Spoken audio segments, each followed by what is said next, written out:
Hello friends, Heidi here from Rain Country. God is good all the time. And I'm here today for a Q&A on winemaking. Now, I'm not going to go through all the steps to make wine. I'll talk a little bit about that. But if you're interested in going through the whole process, then I will link down below to my winemaking playlist. There's actually 4 parts to that total. The first part is actually a wine making and this and that was actually the first part. I don't know why I did it that way, but anyway, then there's 3 more parts. I just show how to get it started and I talk about some other stuff. So just watch what you need to out of that. If you want to watch the whole video, great, that helps us out too.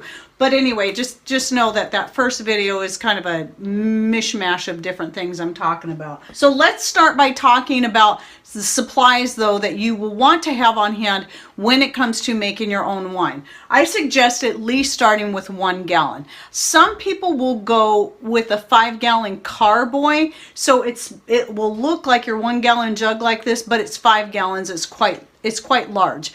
And some people like to make their wines that way. I never have. The number one reason was because I prefer making smaller amounts because I'm always experimenting, trying different flavors, different things. And I find the smaller amounts just easier to work with. And that way, if one ends up being a failure because for whatever reason, or simply because you just don't like the flavor it turned out to be, then I didn't waste a whole 5 gallons of honey, sugar, and juice, whatever it is that I'm using, whatever it is I'm making, which by the way, I'm going to be talking about mead making as well. And your 1-gallon jugs like this can be pretty simple to come by depending on where you're at. All the jugs I have like this are all recycled wine bottles. Some I picked up from friends, some I picked up at garage sales, and I have just stocked up on them.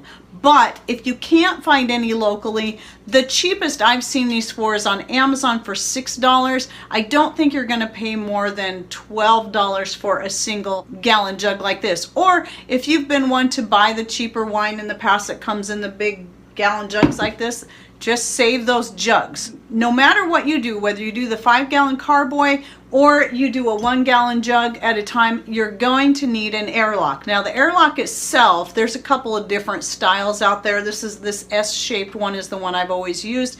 There's some other ones out there that you can check into, but I'll go ahead and link to the ones I use and to the drilled cork. So you'll need a drilled cork like this for this to go in. If you're going with the 5-gallon carboy, the cork is different, so make sure that you check that out because it's going to be much bigger and it actually has a different, more cupped shape to it than this, so you want to get the right size. If you look for it, I'll make sure that I link to these as well so you know you can get the right size that fits in your 1-gallon jugs. And then a couple other supplies I recommend getting is some good bottle brushes. You can get bottle brushes that are made specifically for jugs and taller wine bottles, and I bought this as a set years ago. It's well stained but well used. So it has the small one, which is also great for using on little small bottles, and then the big one. These are nice because you can bend them any shape you want. I like the curved shape. It makes it easy for getting in here and cleaning around the edges right here. So these are pretty inexpensive. If you don't have a supply store near you that sells wine or beer making things, then this is where I got this. There's a store in the next town over that has all kinds of great stuff, but it has a section just for beer and wine making, and that's where I found these bottle brushes. But I will go ahead and link to a set down below in the description box that you can get from Amazon. I think I saw a set on there that has both the small and the large, but the large one is the one you're going to need the most. It's unlike your baby bottle brushes. It has a nice long handle, and it's just bigger all the way around, and so that's why you want that. A baby bottle brush is just not long enough. You'll be able to get in here and clean this, but you'll not be able to get down and clean the bottom of it. So make sure you have those bottle brushes.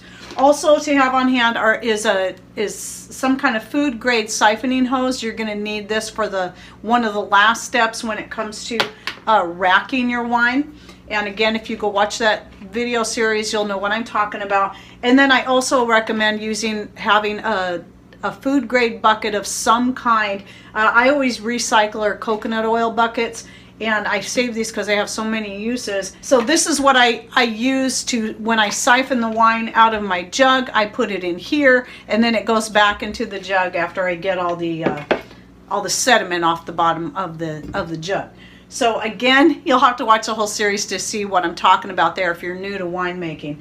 But here's the other purpose of this bucket. And if you want to find something that's not plastic, I just recommend going for something that's at least 1 gallon in size. That's what you're going to need. You can probably find some kind of crock that you can do this in, and if you're doing with a 5-gallon carboy, you might be able to get one of those big sauerkraut crocks to do that in, and that way you can get away from the plastic altogether. But just keep in mind, this is just for temporary transferring stuff back and forth.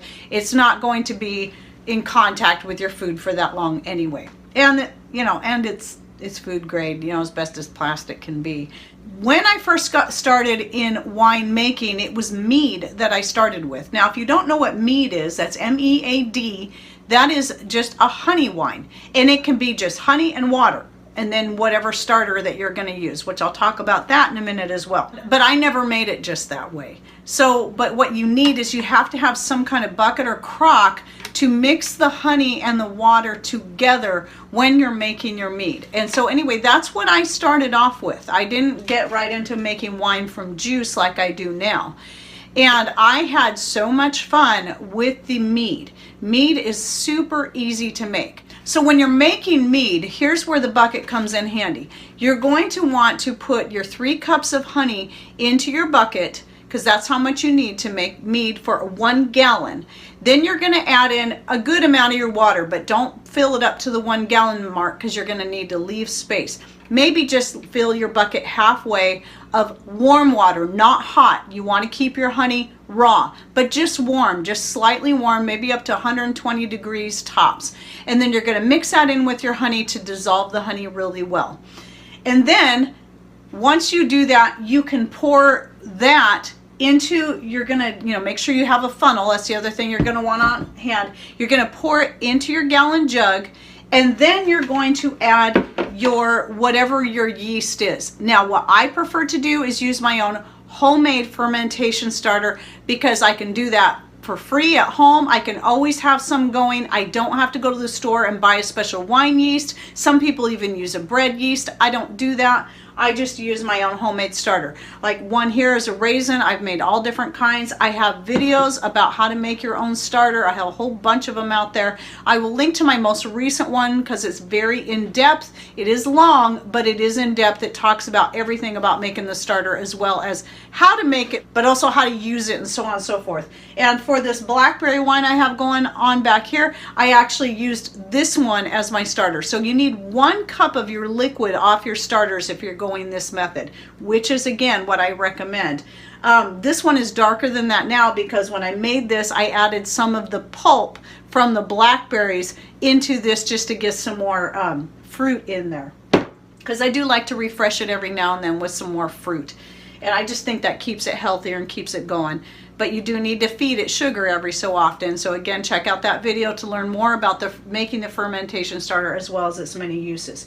So you'll want to add that cup in there first before you top the rest of this off with your water to get a gallon. Don't fill it up too far. I'd say for the honey wine or the mead, just go up to here. Always leave a little bit of space. When I was making this, my mead, I always made a fruit flavored mead. So instead of having that be all the liquid that went in there besides the fermentation starter be water, I would use usually 3 cups of that would be some pureed fruit. Sometimes it would be something as the form of using just a fresh fruit chunks that I drop in there, so leaving enough space that I could do that. As I did with the orange spice mead, I put in cinnamon sticks and some orange chunks in there and just made it that way, and it turned out excellent. But most of the time, like when I would make raspberry or blackberry or anything like that, I would put the fruit in the blender and process it, and I would always try to go for 3 cups, and then that's what I would use as a partial water replacement in the mead, and that would add some nice flavor to it. But I experimented. I didn't always do it the same. I just never went more than 3 cups. Sometimes it would just be 1 cup of fruit. It would depend on what I was making and how I was making it. So here's, here you should be seeing some pictures of some various different meads I've made, like the kiwi lime. I've had a triple berry wine. I've even made a pumpkin spice mead, and that was pretty good, though it wasn't my favorite. Some of my favorites were the pomegranate,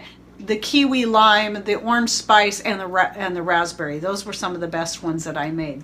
Once you have whatever solution made, whether it be your mead or your wine, you need to have an airlock.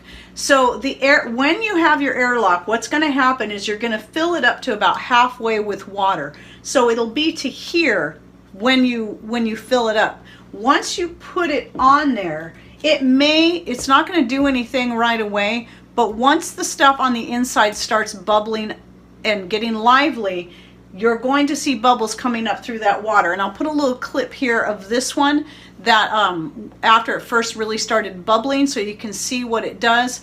And so what is happening there is the water in the airlock, this is why it's called an airlock, is keeping the oxygen and the air from getting into your wine, but it's also allowing the gases that will build up inside your jug to escape, because if you don't do that, it's going to blow up. You have to allow it to escape. But you can't just put a cloth over it like you do for vinegar making, because if you do that, then what's going to happen is you're just going to end up with more vinegar instead of wine. Right here I have a half-gallon jar of citrus vinegar in the making. This was just sugar, water, and citrus peels, no added white vinegar. That's all that's in here. And so I make my citrus vinegar from scratch. I make all kinds of vinegars, but right now it's the citrus ones I have going mostly. So I put the cloth on it. When you're making vinegar, you don't use an airlock, because then you'll end up with wine. Vinegar needs oxygen for it to become vinegar, where wine is the opposite. It needs no oxygen for it to become wine. And so that's why you have to keep that airlock on there. And then when your wine first gets started, especially if you have any kind of fruit pulp or anything like that in there, check it all the time, especially in those first few days when it gets really busy, because sometimes what will happen is the fruit pulp can go up into your airlock and clog it up. And if that happens, it will blow the top. I actually have a stain up here on my ceiling that happened to me one time, where the fruit, it just got active a lot sooner than I expected it to. I had just started it that day, and in the middle of the night, it had actually pushed some of the fruit pulp up into the airlock. It got clogged up, and then about 2 o'clock in the morning, it blew the stopper off, and it was a dark colored wine too. And it blew it all over my ceiling. And so I still have a stain up there. I had a mess all over the kitchen. I was cleaning up in the middle of the night. And so you want to keep an eye on that. In fact, I even recommend in your first day, if you're concerned about that, for the first 3 days, it is fine to go ahead and keep a cloth over it just for the first 3 days, no longer than that. Because when it first gets active, it's not going to turn to vinegar immediately. It takes 30 days for it to do that. And then it will kind of slow down, and the pulp will stop pushing up into your airlock, and then you can put your airlock on. Most of the time I really don't have an issue with it, but that is also a good reason why you should leave some space. Now this still has more space than I typically leave, but there's a reason for that.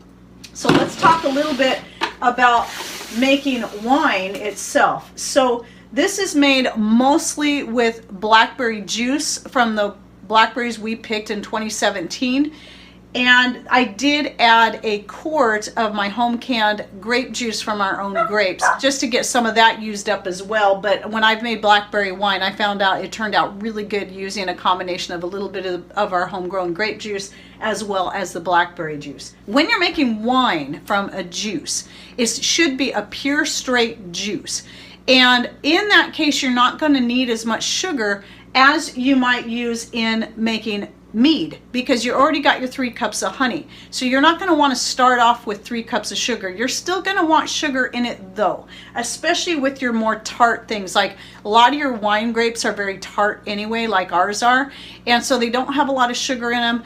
Blackberries don't have as much sugar in them. So when you're making this kind, then you're still going to need to add sugar to get a good wine, but you don't want to add all your sugar right at the start, because it will actually slow down the process and maybe even prevent it from getting started. So when I'm making wine out of juice, I actually add 1 cup of sugar to it and no more.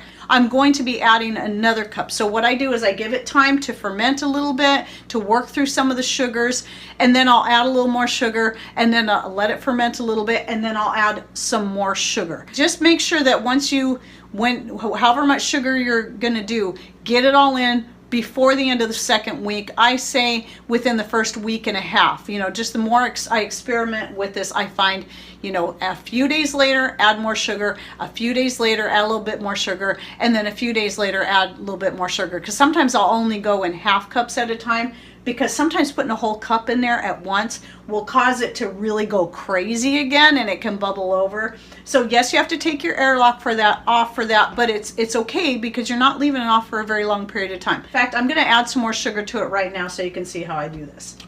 So I just stick my funnel over there to make it easy. This little lid is about a half cup. This should be the last sugar I'll need to add. And I just pour it in there kind of slowly.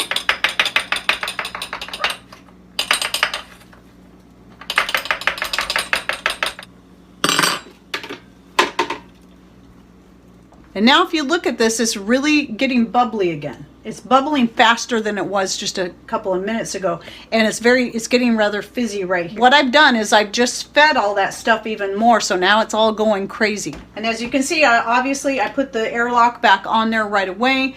And then you notice I also have it sitting in a cake pan. This is just in case every once in a while, sometimes it will bubble up and over. It won't clog the airlock so that it blows up, but sometimes it will still bubble up and over in the first, you know, several days of brewing. And this is just to catch that stuff. It's rare that that happens, but it sometimes still does. So it's just a way you can keep your countertop clean and keep that stuff from going everywhere. So putting it inside a cake pan, which is another reason I like working with 1 gallon sizes rather than a carboy. They're smaller, they're easier to move around. They're just easier to take care of. And then once your wine is all finished, I recommend, if you have dark bottles like I have here, this is an old avocado bottle that I washed out really well, and this has got some of my apple wine in it. I put it in bottles like this actually to give to some family. The dark bottles is going to be the best because it's going to preserve the wine and help it hold the flavor a lot longer. But you also want a very, very tight fitting lid or a cork. I have yet to actually use corks when I'm doing this. I just actually use the lid that's already on here because it has that silicone in there. It's going to keep the oxygen from getting in there and turning it into vinegar. That's really important. But cork, you know, you can get corks for really cheap that will fit your bottles. Just make sure you measure them and then go with the measurement on the cork that, you know, where the size of the opening of the bottle itself, the diameter, matches the diameter about the center of your cork, because some of your corks are tapered. Now, if you're going to cork it down really good, you're going to go for a straight cork rather than a tapered cork. But I do still keep a lot of my wines in the jugs that I brewed them in after I rack them for the last time, clean out the jug, put it back in there, and then I put a tight fitting lid on it. And so those are all clear, like this one here. And so in that case, I do make sure, I still do this with this too, but this is why we have wine cellars. It's best if your wine is not exposed to light. So keep it in a dark cabinet. We have a room that's a pantry, but in that room, we also have a metal cabinet. It's like something you might see in an office. And I keep my wines in there as much as I can so that they stay very dark, and that way the light doesn't get to them and turn them in, you know, and ruin the flavor of it, because that can happen. You guys might be wondering, if you're new to my channel, well, why do I make all this wine if I don't drink? Well, that's because wine has very many purposes in our household, and I have a video just on that, but I will mention one of them. right now, and one of them is for making extracts, whether it be a flavored extract like I have going here. This is one I just started. You might have just seen that video even. This one is an experiment using homemade wine and honey for the cherry extract. So it's already just in the time, about not even an hour that's been sitting in here, it's already turning a nice dark color from the cherries. So that's one of the many things. I also use my homemade wine in making my own medicinal extracts. In that case, I usually use straight wine, but I still experiment with the glycerin and now the honey and various different things. But I like using homemade wine and making the medicinal extracts because it's virtually free. It's not expensive like buying vodka or rum. It's also, I know it's organic and non-GMO because it's coming from our own fruit. And I find the homemade wine-based extracts for medicinal purposes to work just as well as the ones made out of vodka. The only difference is you just have to take a little bit more. But anyway, if you're interested in more uses for homemade wine, I will go ahead and link to that video down below so you can check that out and see all the many ways that I use homemade wine on a day-to-day basis in cooking, baking, and medicinal. Okay, well, I hope that helped answer a few questions that people might have, both on the vinegar making as well as the wine making and the mead making. Don't forget to check out the fermentation starter video and the whole process if you're new to wine making and how you can get started in your own. Okay, thanks for watching. Take care and God bless.